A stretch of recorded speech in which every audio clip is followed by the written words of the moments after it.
Chien unites North and South. The Muslim Empire spread up from Arabia over towards the land that used to belong to Rome. It spread down to Egypt and North Africa. It became an enormous empire, but far to the east was an even bigger empire, the Empire of China. In ancient times, China had been ruled by one emperor, but over time, China had divided into two different countries, the North and the South. People in the North and the South didn't like each other. Southerners insisted that the Northern king wasn't a real king, only an impostor. And the Northerners thought that the people in the South were ignorant and crude. One Northerner wrote, "The South is hot and infested with bugs. People and animals live together like frogs and toads in the same hole. People in the South like the company of fish and turtles, but they don't know anything about art and music." Chien was a general in the Northern Army. He thought that China should be one country again. So he led the soldiers to the north down to attack the Southern king and his army. The South fought back, but the Northern army was too strong to resist. Soon Chien controlled both North and South.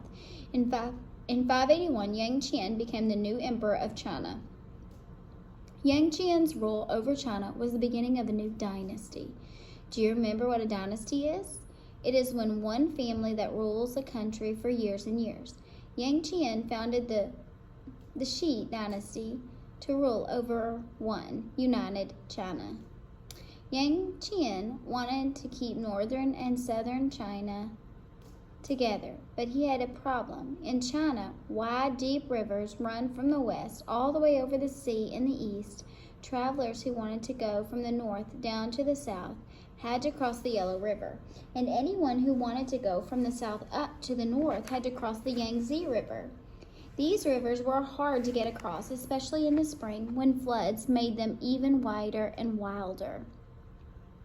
If people from the north and people from the south couldn't meet, talk to each other, and trade with each other, China might divide again. So when Chien's son, Di, became the next Sui Empire in the year 604, he decided to dig a river that ran from north to south between the Yellow and the Yangtze River. This new river would be called the Grand Canal. The Grand Canal took years to dig by hand. Di needed money to build it, so all of the families in China had to pay their taxes 10 years ahead of time. The emperors also forced millions of people to work on the canal. Every man between 15 and 50 had to spend months digging and building, and every family had to send one woman, one child, and one old man to work on the canal too. Finally, the canal was finished. The Emperor Di decided to go for a ride on it to celebrate. He took his family and all the members of his court with him. It took 62 boats to hold all of them. And since Di didn't want to row, he forced workers to pull his boats with ropes. It took 80,000 men to pull all of those boats. The Grand Canal did make it easier for the people of China to go from south to north and back again. Now merchants could sail up and down the canal with rice, pottery, and other goods. Some families even lived on boats. They ate and cooked and slept on the boats.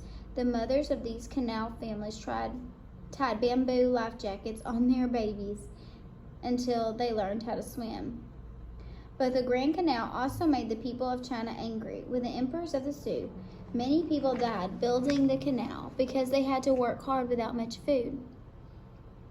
In cold and in damp all year long, families had become poor because men had been forced to build a canal instead of tending their farms and doing their own work. Everyone hated the extra taxes, and Di didn't stop with the Grand Canal. He also built huge palaces for himself and his court, and ordered his people to work on making new roads and large ships that would help him to become more powerful in all.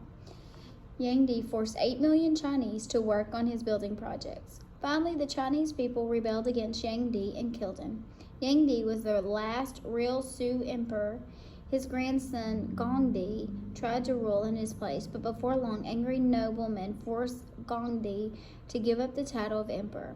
After only 3 emperors, the Sioux dynasty had ended. The Sioux rulers had kept China together, but had lost their throne.